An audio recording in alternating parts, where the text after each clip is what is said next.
Want dis ons land, dis ons taal, en sonder soek aan ons gaan stories waar we lewe in die duine hooggebouw uit sand, die helder see en die goue straat, die landskap wat oor generasies vertel, die harte wat in ritme met die golwe val, ons land ontstaan. Kan jy glo, vir alle praktiese doeleindes is ons reeds in die middel van Maart. Nou ja, dit is Dinsdag die 15de Maart 2022 en jy kuier by Kletskompas, waar jy soos altyd natuurlik baie welkom is. Ons het 'n volgepakte program vir jou vandag, want 'n Republikein is 'n lekker dik stuk leesstof met baie invoegsels en lekker leesstories waaroor ek en Augetto Graig nou gaan gesels. En later in die program word ons geïnspireer deur 'n video oor 'n kampvegter vir die gelyke regte en behandeling van gestremdes. Ons is nou terug.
Môre Augetto, dis lekker dat jy weer 'n slag saam met ons kuier. Baie dankie Jo, ja, is 'n voorreg om weer te kan wees. Dit is altyd 'n voorreg om jou te hê. Nou ja, Augetto, as ons nou een ding is waaroor Namibië is gaande is, dan se dit reën. Ons kan nie eenvoudig nie genoeg daarvan kry nie. Ja. So ons gaan eers kyk na 'n video wat ingestuur is of nie ingestuur is nie. Ek het dit op Facebook gekry en dit is geplaas deur die Tsaughap River Guest Lodge. Okay. En die Tsaughap rivier is natuurlik mos nou die hoofvoerder vir sosses en daai area. So hulle het dit ingestuur en dit is die naweek geskied. Kom ons loer. Lekker.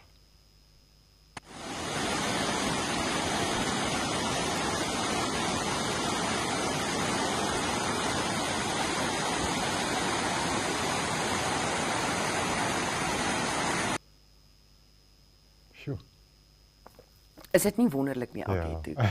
Weet jy, 'n mens kan nie glo partykeer dat dit in Namibië is nie, nê? Ja. Dis absoluut 'n voorreg om so iets te sien. Kom ons loer gou na die koerante, Augetto. Ek weet jy het baie te sê oor die onderwysstorie wat op die voorblad van Republikein is, maar kom ons kyk gou-gou na iets wat mense altyd die josie inmaak. En dit gaan oor Namibië se hout. In hierdie geval berig 'n Republikein vandag oor 96 kiaatbome wat in die Roende omgewing na bewering onwettig afgekap is en dit is na bewering gedoen deur 'n onderwyseres en haar vernoot. Ja. En die storie gaan eintlik oor die feit dat die saak 'n maand gelede al onder die aandag van die polisie gebring is en daar het oënskynlik nog absoluut niks gebeur nie. Dis hartseer want ons natuurlike hulpbronne is ons almal se. Presies. En nie net is dit ons almal se nie, maar dis een van Namibië se grootste aantrekkingskragte in terme van toerisme. Ja. So dit is werklik, dis nie net ons erfenis nie, dis ook 'n skat. Ja. En ons moet daarna kyk, nie? Ons moet daarna kyk. Maar Facebook het natuurlik soos altyd gegons as dit doen het met hout. So ons kyk gou na ons kyk gou na die eerste stukkie kommentaar wat ek op Facebook gaan depset. As ons gou na daai Facebook kommentaar kan kyk. En dit is Irolien wat sê, laat hulle elke boom 7 keer terugplant en na hulle omsien. Ja, dit klink vir my na 'n baie goeie plan. Sorg vir die boom vir 7 jaar. Dan sy natuurlik nie naastenby so groot soos daai bome wat afgekap is nie, maar maar is 'n beter vonnis. Ja, is 'n beter vonnis. Ons kyk na die tweede stukkie kommentaar wat ek daar het. En dis Wilma Tron. Nou ja, as daar hout by betrokke is nie, dan loop die Chinese ook sommer net deur. Hulle was verlede jaar geweldig baie in die koerant oor hulle betrokkenheid, beweerde betrokkenheid by onwettige houtkap, en dis Wilma Tron wat sê die Chinese is besig om 'n woestyn te skep en die government pocket baie geld. Nou ja, elkeen is geregtig op sy opinie, so kom ons loer na die derde stukkie kommentaar wat ons het. Dis Maritjie Golden wat sê arme pragtige ou groot bome, weet jy? En dis vir my soos Namibiërs voel, nie? Dis ons ou groot bome, man. En dan hallo die Lilo wat sê dit is absoluut belaglik. Nou ja, dit is jy stem saam met daai, nee? Absoluut. Kom ons gaan gou terug na Republikeinse voorblad toe, want jy wil graag 'n bietjie gesels oor die storie wat ons het oor graad 12 laaste uitweg vir aanstelling as aflosonderwyser. Ja, wat my so omkrap is dat Afrikaans is een van die tale waarvoor hierdie ongekwalifiseerde onderwysers aangestel word. Hulle die ministerie voel dat of hulle ervaar dat gekwalifiseerde onderwysers nie aansoek doen vir die poste veral vergeleë plekke nie. Maar ek voel dat ons as Afrikaans sprekende gemeenskap, ons moet instaan en ons kan nie toelaat dat ons taal so verniel word nie. Absoluut, Augetto, nee. En dit gaan dan ook die hele kwessie in die parlement gaan draai. En die inligting is vrygemaak of vrygestel nadat daar vrae in die parlement daaroor gevra is. En hulle dan nou gesê dat ongekwalifiseerde onderwysers word net as die laaste uitweg gebruik. Maar weet jy, buiten die taalkwessie, nee, hier's soveel meer aan hierdie hele dilemma. Want hoekom doen gekwalifiseerde onderwysers nie aansoek vir poste nie? Is dit 'n probleem dat die private sektor vir hulle beter opsie het, dat hulle beter geld het, dat hulle beter voordele het? Is die afgeleë gebiede is uiteraard 'n groot probleem. So jy gaan dit vir onderwysers aantreklik moet maak om soontoe te gaan. Ek stem, en daarvoor het ons almal se hulp nodig. Absoluut, weet jy, en as jy vat nie, in hierdie jaar se begroting het onderwys opnuut die meeste geld gekry. So ek kan nie verstaan hoekom ons nog met hierdie probleme sukkel nie. Ek stem met jou saam, Jo-Maré, maar ek voel soms die hoekom is nie die grootste kwessie nie. Die feit dat dit nou so is, dit eis dat moet ingetree word, en ek is bietjie ontstel dat Afrikaans saam met tale ingesluit word wat toegeken word aan randgemeenskappe. Is die Afrikaanse gemeenskap 'n randgemeenskap? En is ons die vraag is, wil enige gemeenskap as 'n randgemeenskap beskou word? Beslis nie, maar wat ek sê is, sal ons toelaat dat dit nou oor die regering dit so besluit, sal ons toelaat dat dit so voortgaan? Wat is die toekoms van Afrikaans in Namibië? Maar jy weet, dit is vir my Namibië se verhaal deurlopend. Ons staan eenvoudig nie op en sê dis genoeg nie. En dis 'n probleem wat ons dekades al lank het, is dat die burgerlike stem eenvoudig nie sterk genoeg is nie. Ons kan hier sit en kwaai raak, en die gemeenskap word saam met ons kwaad, maar as ons Saterdagoggend dalk 'n protesoptog moet gaan doen, dan sit te veel moeite. Nee? Maar nou so van onderwys gepraat op bladsy 2 van Republikein. Weet jy, Augetto, dit maak my trots om vir Namibia Media Holdings te werk as 'n mens hierdie statistiek sien, dat 'n Newsprint Namibië, wat natuurlik een van die filiale van Namibia Media Holdings is, saam met sy vennote en die African Child Development Trust, het ons reeds meer as 12 miljoen, ons noem dit mos nou maar in ons lieftaal skoolboekies. Ons Ja. het al 12 miljoen skoolboekies gedruk. En dit is natuurlik ook veral vir kinders in afgeleë gebiede, Ja. die sogenaamde randgemeenskappe, Ja. soos ons dan nou beskou Ja, word. en in baie tale, né? In baie tale, ook Afrikaans. Ja, ook Afrikaans. Afrikaans, daar's sy. So ja, dit laat my trots voel en baie dankie vir almal wat deel is van hierdie African Child Development Trust en wat ons hande vat en ons hierdie projek laat doen. Ons En maak 'n verskil. ons maak 'n verskil. En dan Augetto, dan is daar hierdie storie op bladsy 3. Kyk, Ja. daar gaan nog oor hierdie storie gepraat word, hoor? Trein na Sossusvlei beplan. Nou ja, dit baie is interessant. Dit is bitter interessant. En dit gaan oor blykbaar wil hulle hierdie spoegtrein, 'n baie moderne trein. Ja. Hulle wil dit hê en 'n treinspoor bou vir na Sossusvlei toe en dan gaan jy met 'n vasgemaakte heliumlugballon kan opstyg en Sossusvlei uit 'n heel ander lig sien. Ja. Nou ja, ek het al so 'n bietjie op Facebook gaan loer. Ja. Namibië is glad nie baie gelukkig oor die feit dat ons treinspore daar in die woestyn nog treinspore in die woestyn wil hê. Maar hulle sê mos die treinspoor sal bo op 'n plafon gesit word. Of op Dis power. inderdaad, hè, maar nou sien jy die woestyn is vir Namibiërs baie belangrik, Ja, nie. ja. So hulle wil nie daai konstruksie en goeders daar rond sien nie. Maar aan die ander kant, ek dink toeriste sal groot Amerikaanse dollars uithaal Ja. om deel te wees van so 'n ondervinding. So ja, daar's altyd die twee kante van die saak, nê. Ja, maar ek dink nou net aan die uitsig as jy daar bo in daai ballon is en jy sien hy treinspoor van bo af. En hoe gaan jy hom Ja, nee, ek het nou nie daaraan gedink nie. Is ook nou nie. Gaan so 'n bietjie van 'n oogseer wees, nê. Wat noem mense daai goed in jou oë, 'n karkaatjie. Van 'n karkaatjie daar in die Kyk hom woestyn net wees. mis. Nou ja, weet jy Augetto, Ja. ons het vandag natuurlik ook in Republikein buiten vir al die ander insetsels, het ons ook vir Suiderland. O ja. En mense baie keer op Facebook sê kan die koerant nie goeie stories vertel nie. Kom ons kyk na die voorblad van Suiderland.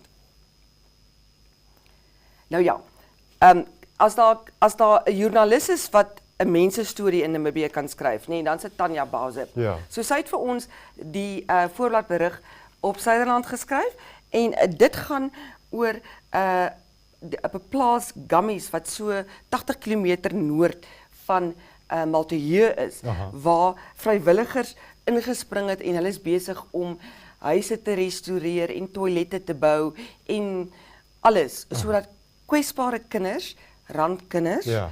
jy het my nou daai rand ding gegee, daar kan bly en dat hulle jy weet daar kan skool gaan. Wonderlik. En wat 'n wonderlike storie. Dit wys my Namibiërs het altyd groot harte. Nee. Ja, ja. En as ons loer na bladsy 3, kan ons gou kyk na hoe lyk bladsy 3 van daar sy. Dit het Monique Adams, Aha. ons verslaggewer in die suide. Sy het al die pad Koois toe gery om die storie te gaan doen en dit gaan oor ouma Martha wat 102 jaar jonk is. Ja. En sy wat sê sy het gekom waar sy in die lewe is. Sy het so lank gelewe omdat sy respek het. En dit is vir my die mooiste stukkie wat sy hierso sê. As ek nou net hierso kan loer, net vir ouma Martha reg aanhaal. Sy het gesê sy het so ver gekom omdat sy van kleins af almal gerespekteer het. Dit het nie saak gemaak oor jou ouderdom, ras of wie jy is nie. Ek het seker gemaak ek behandel almal gelyk. Wow. En dis 'n les daai wat nooit gaan oud word nie. Ja, ja, presies. Nou ja, dis maar net 'n klein bietjie van wat vandag in 'n Republikein beskikbaar is. Augetto, baie dankie Baie vir die dankie. lekker gesels. Ons kan heeldag hier sit en gesels. Maar na die breek is ons terug en dan het ons die video oor die kampvegter vir gestremdes se gelyke regte. Bly ingeskakel. Die golwe van ons land ontstaan. Wind me up, because I'm never gonna stop. Wind me up, because I never get enough. Woo! Wind me up, we're going over the top. Better get ready, here it comes.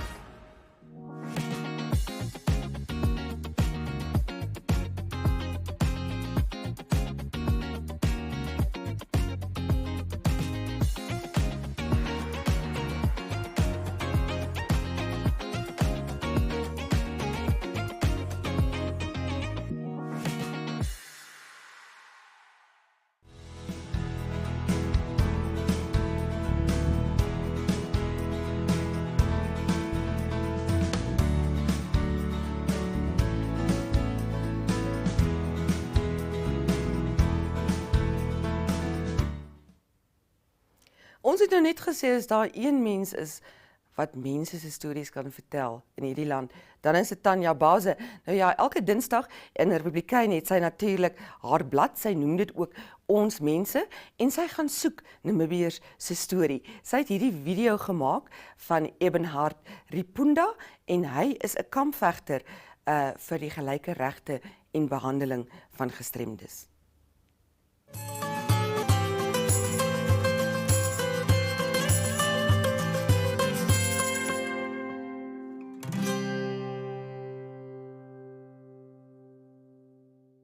So my name is Ebenhard Ripunda.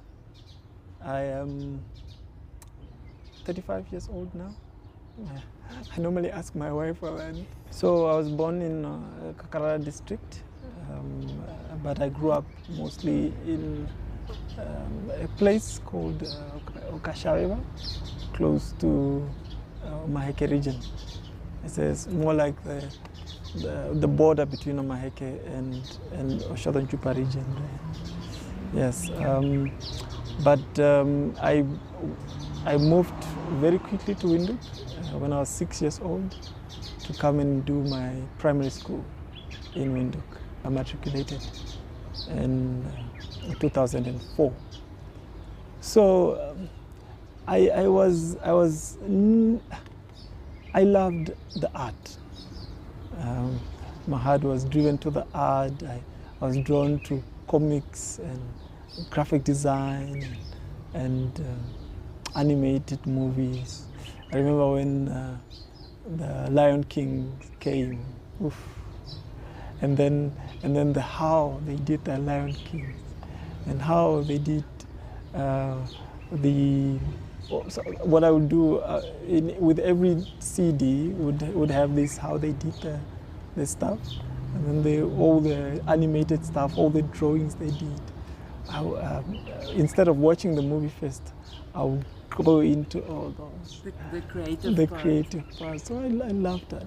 So immediately after grade 12, I went to College of the Arts to do visual art. But there was a course that they were just starting there that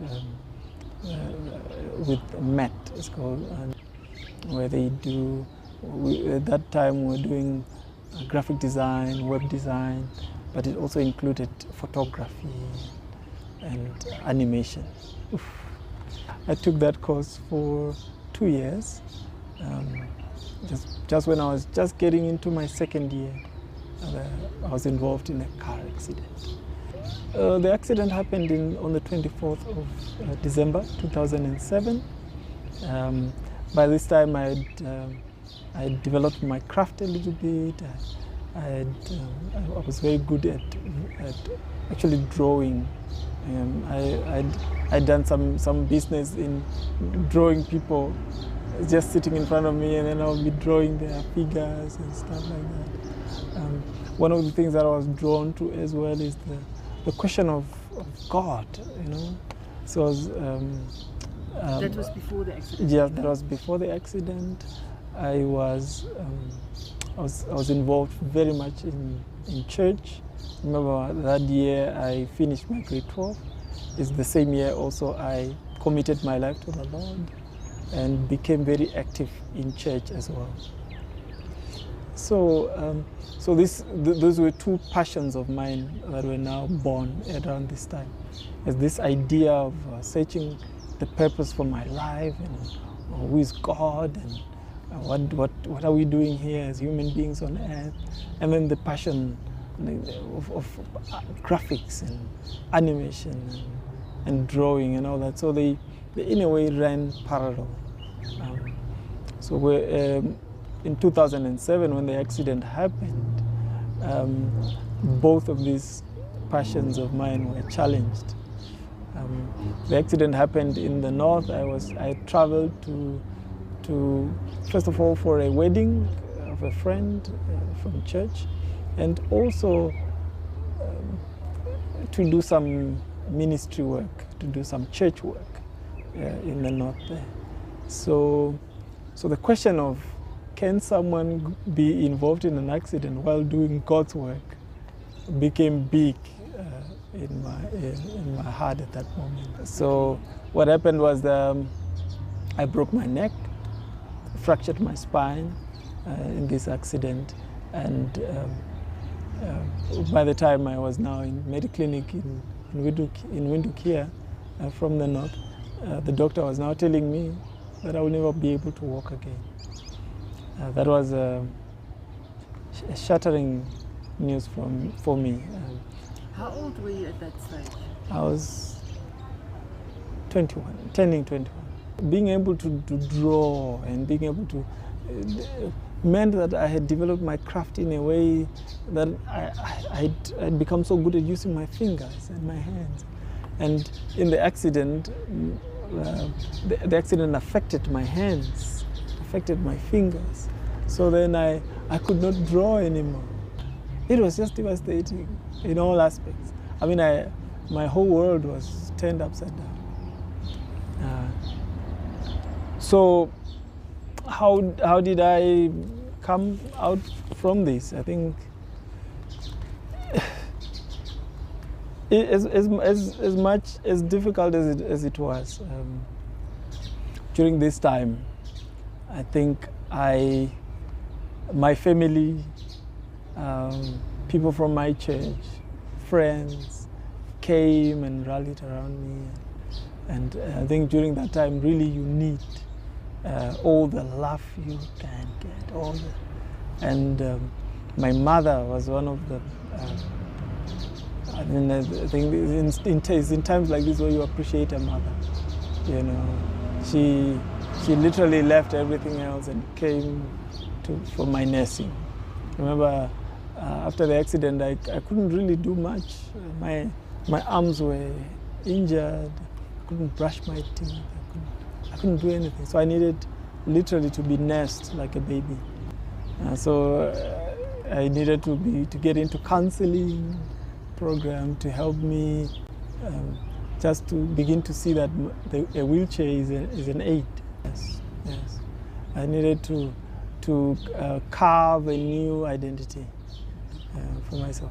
That's when I began to see that identity is not in things. It's mostly not in things that are outward. Most of our identity is in things that are inside. Identity should not be depending on how we look, because I mean you can actually go through a fire and you get burned and disfigured, and does that mean your identity is gone? So the accident happened to me, and accident will happen to many people, and we need to learn to what we should do after they have happened, what we should do with our wounds, what we should do to get back to a place of healing, a place of where we can do life again. And I think that's the process I went through. It was not easy. I needed the love for my people, for people around me, for my family. I received a lot of counseling, and I began to find strength in sitting, doing simple things like sitting up, and learning how to brush my teeth again. And then I picked up my pencil again. I started drawing. Though now, because of the different way I'm holding my pencil now, my pen, I started. My technique changed. You know, I was now a bit more rough. I'd done the first year at College of the Arts. And in my second year, that's when the accident happened. I went back to school. And College of the Arts again, I did graphic design this time, which can be done on the computer. I can do video editing. So I finished my second and third year in new media design. And immediately when I finished, I did my internship at Ogilvy. I realized that I was not the only one. There are people who go through accidents. I mean, Namibia is one of the highest in terms of road accidents. So there are people who go through this, and a lot of them are fractured their spine in the same way. Some have broken limbs, of course, that heal, but their life also do get changed in that way. So I discovered there's so many of us, people with disability, who ask the same questions, who probably may need to go through the same process I went through, or have gone through the same process I've gone through, and we can help each other. So in 2016, we got together, wheelchair users, and started an organization of people with disability called Namibia Association for Wheelchair Users. But it falls under an umbrella organization called NFPDN, and the National Federation of Persons with Disability, under which all other organizations of persons with disability falls under. And under there is organizations for visually impaired, for hearing impaired, and these are strong organizations that have the same mandate as us, empowering each other and advocating for the rights of persons with disability. So we are a community, even here at the Disability Resource Center, that are having offices here that are running. So our organization works this.